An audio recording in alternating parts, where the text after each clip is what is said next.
Number one, I call this meeting to order, and please rise for the Pledge of Allegiance.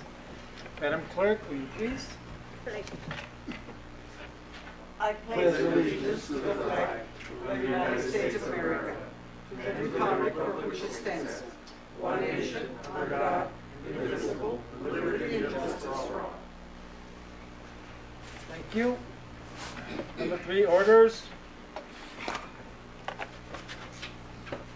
Number one, consideration possible action of order 2020-07-039. An order of the Council of the City of Nogales, Arizona, adopting the tentative budget for fiscal year 2020-2021, scheduling a public hearing on the budget, authorizing publication of the budget, and notice of hearing for 2 consecutive weeks as required by law, accepting a proposal from the Arizona Municipal Risk Retention Pool for workers' compensation insurance and risk insurance, property and liability, and a proposal from the City of Nogales Employee Benefit Trust for health insurance premiums. So, Mr. Massey, are you the one going to do this, or what? Finance and City Attorney, it says. Finance City. Well, we have a motion, but we haven't had a second yet. All right, discussion, Mr. Massey? I will defer to anybody at Finance or at the City Manager's office. Mr. Mayor. Mr. Kissinger. So in front of you is an order to pass return to budget for 2021. We have Pat Walker on the hangouts here who can go through all the changes that were discussed in the budget hearing. We went through those, applied them to the budget. There was 2 pages omitted from this tentative budget by accident. It's sewer in-code budget. I have handed them out to you. I know it says new page 150 and 151. 51 and 52. 151 and 152. 151 and 152, they are not new, they're in addition to, so if you could just go to page 150 and slide them in there, that's exactly where they belong. If not, don't worry about it, those will definitely be included in the final budget that we have proposed to be passed by you all on August 5th at 4 p.m., right after the public hearing. The schedules that are written are going to be printed in Nogales International. Some of them are included in another packet that I handed out to you. This is the summary pages, the one that gets filed with the state. We will take care of that for the city to get those published for 2 consecutive weeks. I've also handed out the capital project as discussed in my prior meeting and agreed upon their council for your review and comments if you wish. And then any changes that we make are included in here that we highlighted for you. We have, like I said, we have Pat on the screen here, and I can let her go over very quickly the budget, and staff recommends that you pass it on to place. Pat, you're on. Okay, thank you. Mayor and members of the council. I'm just going to briefly go over the highlights of the budget. You should have a slide presentation in front of you. And if you go to the second slide, it has highlights of the fiscal year 2021 budget. As Mr. Kissinger just said, this is to look at the tentative budget. This sets the ceiling of the budget. This is not the final, but this will set your expenditure limitation if you approve this evening. The total tentative budget is estimated to be $69,028,583. The capital projects that were funded in the general fund were $1,136,757, and that includes the $20,000 for the Nogales Little League and the other association, AYO. And then the streets were $3,4,932,000 for water, $751,000 for wastewater, and then we've got 2 issues for with $1,575,550 for sewer and $2,835,683 for water. And in addition to all these things that were funded, and I will say the general fund, the number of changes that we did created enough to fund the general fund capital projects through vacancy savings of being unfunded positions that the council told us last week at the budget sessions, so we were able to cover that. The council also approved in this budget to move forward with the payment, a prepayment of public safety personnel retirement system and ASRS liability payment of $2.6 million, and we have a contingency reserve in non-departmental of $4,534,774. The next slide just talks about next steps and tentative budget approval tonight. If it's approved, then the auditor general form, the official auditor general form for tentative budget will be published in the next 2 consecutive weeks in the newspaper, and it will be posted, all schedules will be posted on the website. Then we're looking at the public hearing and final budget approval for August 5th of 2020. And with that, I'll open it up for any questions.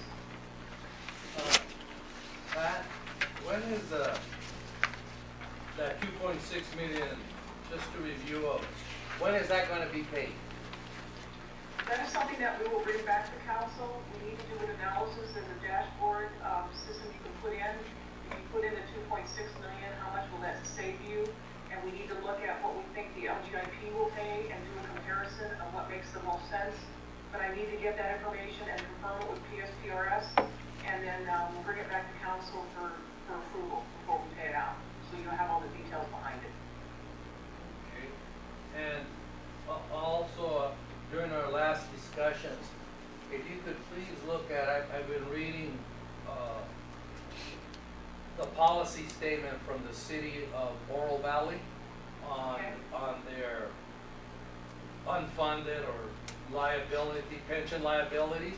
If you could look over that, and I thought that was very well stated on how they're approaching this issue, and it's a policy statement to make sure that if there's changes in the mayor and the council for the next 15 years, that this policy statement is reviewed on an annual basis, so it doesn't go off in a different tangent and everybody forgets about the liability and starts using the money for something else.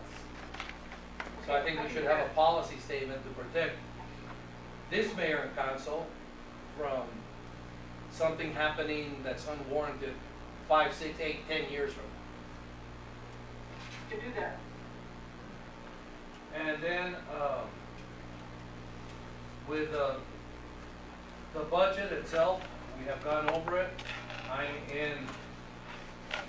have 2 things that I'm not in agreement with, that I have stated previously with. I'm not in agreement with the policy statement that's in place on the health insurance for the employees in comparison to the health insurance for the mayor and council. But besides that, we spend a lot of time on this, and we took votes on it, and it's the best. I'm just still very hard to understand that even after paying $2.1 million in the public safety pension liability, and then this year, just to keep up with it, we're having to pay close to $3.1 million for the pensions of 2 departments. And those 2 departments are, according to what is going to be published, it's costing us about $13 million, and our revenue sources for sales tax is only like $9.8 million. Hopefully it'll be better, but these costs are going to have to do some management analysis, especially on a policy statement, Mr. Kissinger, that I mentioned, on how you're going to be looking at the entire public safety overtime system. Because there's a lot of things we could have done, especially with the compensation plan, that instead of using money for the compensation plan, we have to use the money for the unfunded pension liability. And I know that the city of Flagstaff put up all of their buildings for collateral, so they could pay off $60 million in public safety liability, because public safety pension liability, because they want to have money available, like as an example, the compensation study. They don't want to be on the hook every year, instead of doing projects, that they're going to be paying a liability for the next 15 to 16 years. So I'm not advocating us putting up our buildings, okay? The city of Flagstaff did it, and the state of Arizona has done it. And the financial advisor said, well, they're not gonna lose a building. Well, I'm not willing to take that chance. But there's just something that there's some policy statements that can control some of these high-rising pension liabilities. Because in the next 5 years, our revenues are not going to be adversely impacting the city this next fiscal year. They're going to be adversely impacting the city for the next 5 or 6 years, for my forecast, before we get things somewhat resembling back to normal. Mayor, I think that we have spent a lot of time on this. We've had good discussions. Mr. Kissinger, thank you for your guidance on the issue, getting some people on board to help us do this. I feel comfortable with this. I just don't feel comfortable with the statements that I have alluded to. But overall, this is a good path forward financially. And I'm glad we've addressed the issue of the pension. Mr. Mayor, thank you. Thank you very much, Councilman. Does anybody else have anything? Everybody comfortable? Yes. Yes. Mr. Massey, you have anything to say? No, I think everything's been said, Mayor. Hello. Mr. Hanesian, back there. No, I think everybody worked well together, and I'm glad we did it. I remember 10 years ago, we had to do pretty much the same, even though we put in probably 4 hours. But the outcome was the same. We came up with a balanced budget, and I'm very happy with it. As Councilman Barona said, I think we all did a good job together. Thank you. Yeah, I too feel good about it, and the discussion was great. I love discussion. I love dialogue. You know, I'm gonna miss Mr. Barona. You know, when he leaves. You know, somebody's gonna have to take his place. One of you guys are gonna have to take his place, because you know, we need to have that dialogue, that debate. You know, talking about issues, and I don't know who's gonna put his hat on. So Her. guys, for her.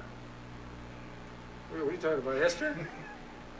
Mr. Messi, are you doing okay?